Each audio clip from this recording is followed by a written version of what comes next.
Questions கேட்டால் அதை எப்படி சால்வ் பண்ணுறதுன்னு பார்க்கலாம். இப்போ பாரில் இருக்க வேல்யூ அப்படியே எழுத போகிறோம். 79னா 79 எத்தனை நம்பருக்கு பார் இருக்கோ அத்தனை 9 கீழே போட்டுக்கோங்க. நெக்ஸ்ட் எக்ஸாம்பிள், இப்போது இது ரெண்டுக்கு தான் பார் இருக்குது, இதுக்கு பார் இல்லை. அப்போனா டோட்டலாக இந்த நம்பர் வந்து 679 மைனஸ் இந்த பார் போடாத வேல்யூ இந்த 6ஐ மட்டும் நம்ம மைனஸ் பண்ணணும்.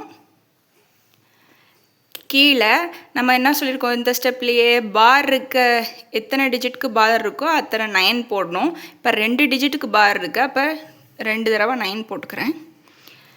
இப்போ 6க்கு பார் இல்லை, ஒரே ஒரு டிஜிட்டுக்கு பார் இல்லைன்னா நான் ஒரே ஒரு 0 போட்டுக்கிறேன்.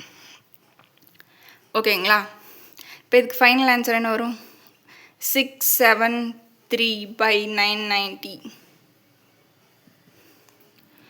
நெக்ஸ்ட் இந்த மாதிரி கொடுத்தாங்க அப்படின்னா இந்த 4 டாட் அப்படின்னா 4 வந்து முன்னால் வந்துடும்.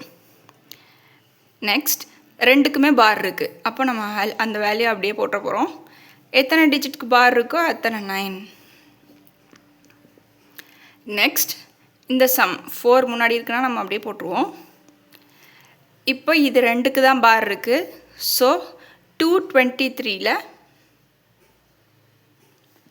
இந்த பார் இல்லாத நம்பர் 2ஐ மட்டும் நம்ம மைனஸ் பண்ண போகிறோம். பை எத்தனை டிஜிட்க்கு பார் இருக்கோ அத்தனை 9 போட்டுக்க போகிறோம். ஒரு டிஜிட்க்கு பார் இல்லை, இல்லாத அந்த டிஜிட்டுக்கு 0 போட்டுக்க போகிறோம். இப்போ ஃபைனல் நமக்கு 4221/990. இதே மாதிரி மோர் ட்ரிக்ஸ்க்கு மறக்காமல் ஃபாலோ பண்ணிக்கோங்க.